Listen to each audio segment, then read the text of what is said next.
அஸ்ஸலாமு அலைக்கும் வரஹ்மத்துல்லாஹி வபரகாத்துஹு. ஃப்ரெண்ட்ஸ், இன்றைக்கி நம்ம உலகம் எப்படி தோன்றுச்சு அப்படிங்கிற வரலாறை பற்றி பார்க்கலாம்.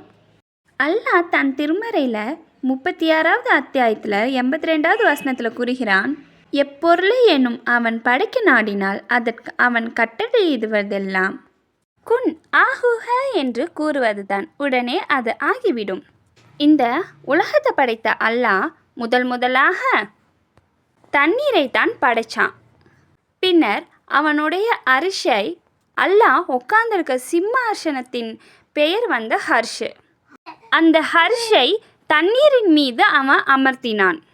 அல்லாஹ் தண்ணீரை படைச்சான். அதுக்கப்புறம் அவன் உட்கார சிம்மாசனம் அரிஷ் இருக்குல்ல, அதை அவன் அந்த தண்ணீருக்கு மேலே அமர்த்தினான். இப்போது நம்ம பொதுவாக ஒரு சேர் போட்டு உட்காந்தா அந்த தண்ணீர் அது தண்ணீர் கடியில் போயிடும். ஆனால் அல்லாஹ் அவனுடைய வல்லமையால் அந்த ஹர்ஷ் தண்ணீருக்கு மேலே மிதக்கும். அதன் பிறகு அவன் எதையெல்லாம் படைக்க இருந்தானோ அவற்றின் விதிகளை பதிவு செய்யக்கூடிய ஏட்டினையும், அந்த ஏட்டின் பேர் லவ்ஹுல் மஹ்பூல், அதில் எழுதுவதற்கான எழுதுகோலையும் படைத்தான். அதற்கு பிறகுதான் வானங்களையும் பூமியையும் படைத்தான். இதை பற்றி ஒரு ஹதீஸ் புகாரில் இடம்பெற்றிருக்குது. அதாவது யமன் தேசத்தை சார்ந்தவங்க நபி ஸல்லல்லாஹு அலைஹி வஸல்லம் அவர்களிடம் அல்லாஹ்வின் தூதரே, நாங்கள் உங்களிடம் இந்த உலகம் எவ்வாறு படைக்கப்பட்டது என்ற விஷயத்தை குறித்து கேட்க வந்தோம் என்று அவங்க சொன்னாங்க. அதுக்கு நபி ஸல்லல்லாஹு அலைஹி வஸல்லம் அவர்கள் என்ன சொன்னாங்கன்னா, ஆதியில் அல்லாஹ் மட்டுமே தான் இருந்தான், அவனை தவிர வேறு எந்த பொருளும் இருக்கவில்லை. பிறகுதான் தண்ணீரின் மீது அவனது ஹர்ஷ் அதை அமைத்தான். பிறகு லவ்ஹுல் மஹ்பூல் என்னும் பாதுகாக்கப்பட்ட பலகையினை அவன் எல்லா விஷயத்தையும் அதில் எழுதினான். அதற்கு பிறகுதான் வானங்களையும் பூமியையும் படைத்தான். அதேபோல் ஒரு ஹதீஸ் முஸ்லீமிலும் இடம்பெற்றிருக்கு பாருங்க.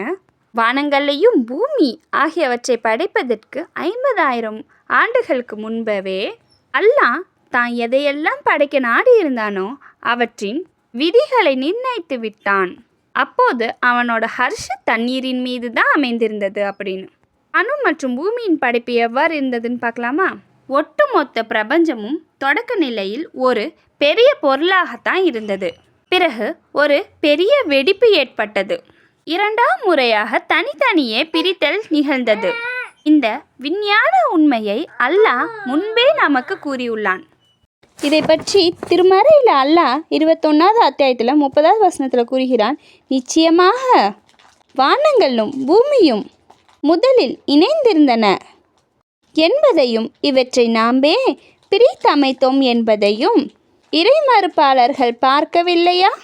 அல்லாஹ் வானங்களையும் பூமியையும் மற்ற அவற்றை இடைப்பட்ட அனைத்தையும் அல்லாஹ் 6 நாட்களிலே படைத்தான்.